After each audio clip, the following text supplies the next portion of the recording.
Bom dia, terceiro ano, tudo em ordem? Como que estão aí os estudos? Ainda está estudando muito, né? Então vamos lá. Aula de filosofia. Dando continuidade a esses filósofos e agora as escolas filosóficas do período pré-socrático, né? Na aula passada nós vimos a escola de Mileto, onde nós vimos Tales, Anaximandro e Anaxímenes.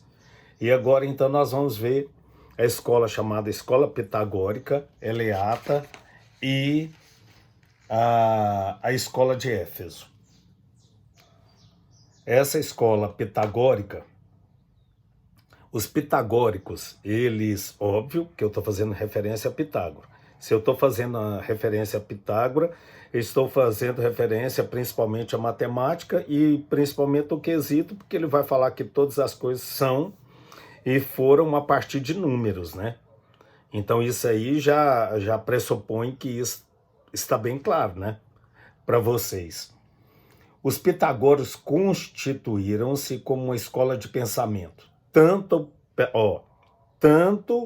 pela formação de uma clara consciência da tradição filosófica, quanto pelo modo de vida adotado pelos seus membros. Eles tinham aí, a forma metafórica. Para eles, de forma metafórica, havia três formas de conduzir a existência: voltar-se para as Olimpíadas, dedicar-se ao comércio durante o evento ou ser parte do público. Então, claro, porque se eu estou falando de Grécia, eu estou falando do que eles davam razão. Aí eu achei legal ler, olha aqui por que ele falava que havia essas três formas de conduzir a existência. Eles se consideravam parte do terceiro grupo. Qual era o terceiro grupo? O público que assistia os espetáculos, por levarem uma vida contemplativa e relacionada aos conhecimentos teóricos. Nesse sentido, para os pitagóricos, o corpo seria um problema, pois suas limitações físicas poderiam dificultar o desenvolvimento de uma vida teórica e a elaboração do pensamento filosófico. Então ele falava que uma coisa deveria ficar junto com a outra porque eu tenho condições de andar mais. Em relação ao conhecimento, claro, né? O físico ajudaria principalmente que no contexto onde eles vivem, onde eles moram, onde eles desenvolveram essas escolas. E agora vamos na escola eleata. O representante dessa escola eleata é Parmênides. Eu não sei se vocês vão se lembrar, prestem atenção. Nós tínhamos Tales, Anaximandro, Anaxímenes, Pitágoras, aí temos Parmênides e Heráclito. Eu não sei se vocês vão conseguir se lembrar de cada um. Aí, assim, rapidamente, Tales, água, Anaximandro, o áperon, Anaxímenes, o ar, Pitágoras, números, Parmênides, o ser é. Lembram? Heráclito, tudo é movimento, e ele dá o exemplo do fogo. Então é isso aí que nós vamos ver agora. Só que da maneira como que é colocado, eu trouxe até um outro livro como referência para eu explicar principalmente essa parte de Parmênides. A apostila de vocês, ela fala o seguinte: a principal contribuição para a filosofia foi a formulação de dois caminhos possíveis para quem está buscando conhecimento. Então, ele está dando dois caminhos para quem busca o conhecimento. O caminho da verdade, que é aletheia, e o caminho da opinião, que é dóxia. Então, o primeiro, que é o caminho da aletheia, que é a verdade, é que o ser é. E o segundo, pelo não ser, aquilo que não é. Eu não sei se vocês conseguem se lembrar, porque ele vai falar que as coisas são como são e elas não mudam. Então, o ser é e o não ser não é. Ele parte desse pressuposto. Por que que ele diz isso? O ser é e o não ser não é. Porque se o ser, ele está dizendo que ele é, ele existe. Quando ele passa por mudança, ele deixou de ser. Então, se ele deixou de ser, ele não é, ele não existe. É bem simples assim de entender a teoria de Parmênides. Olha aqui o outro livro que eu trouxe para vocês, quando ele coloca dessa maneira. Ele coloca assim, ó. O ser é e o não ser não é. Parece que isso é meio óbvio, né? Mas olha como que o outro autor aqui discorre. Na primeira oração, o ser é.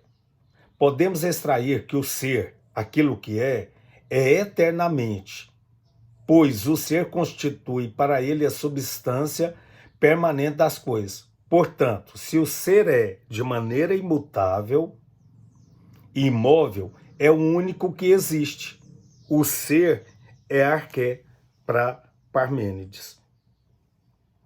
Agora, o não ser não é. Temos que o não ser, a negação do ser, não é. Não tem ser, substância, essência. Portanto, é nada, não existe. Porque se ele está falando que o ser é, e aí parte de que houve uma mudança, então ele deixou de ser. E se ele deixou de ser, ele não é, ele não existe. E aí, então, ele ainda chega a falar assim, ó, Parmênides é considerado o primeiro filósofo a expor o princípio da identidade. A é igual a A. E o da não contradição. A igual a A é impossível ao mesmo tempo e na mesma relação, A igual a não A. É para dar uma referência de o ser é e o ser não é. Na apostila de vocês, voltando aí, ele vai dizer o seguinte, a realidade passa a ser considerada dualista. Tem a camada da verdade e da aparência, aletheia e dóxia. E Heráclito? Heráclito também eu trouxe aqui para complementar para vocês. É muito bacana também a maneira com que é feito. Heráclito, ele defende explicitamente a ideia de movimento das coisas. Ele fala que tudo flui, que nada permanece idêntico em si mesmo. Segundo ele, ninguém podia banhar duas vezes no mesmo rio, porque as águas do rio jamais seriam as mesmas. Ou seja, a realidade seria fundamentalmente uma transformação constante. Ele vai falar o quê? Enquanto um fala que o que é, permanece, se tem mudança, não é, o outro vai dizer, vai falar que tudo muda e tudo se transforma ao tempo todo. Aí você vai se perguntar, vixe, quem é que está certo? Se eu fosse fazer um julgamento, se me dessem essa capacidade, ou em uma prova pudesse perguntar isso, eu poderia até ficar de um lado. Porém, os dois são muito interessantes no que diz respeito a essa teoria. Porque você pode, se você se banhar no rio duas vezes, você pode ver que não é a mesma coisa. Porque as águas já se passaram, aquele minuto, aquele segundo, aquele milésimo de segundo já se passou e as coisas não são mais como deveriam ser. Então ele vai falar que é a luta das forças contrárias. O que muda, assim que tudo flui, nada persiste nem permanece o mesmo. O ser não é mais do que o vir a ser. Então, o que eu estou olhando agora, vamos supor, eu estou olhando algo, eu estou olhando para mim mesmo. O que eu tenho que pensar é que aquilo que eu vai vir a ser, porque isso aqui vai passar por uma transformação. Então, Parmênides ele vai falar que o ser é e o ser e o não ser não é. Mudou, não é, não existe, não é nada. Então aqui E Heráclito vai dizer o seguinte, ó, tudo flui o tempo todo, há mudança, há movimento. E ele continua assim, que não tem no livro de vocês, mas só para, vocês já viram isso, só para relembrá-los.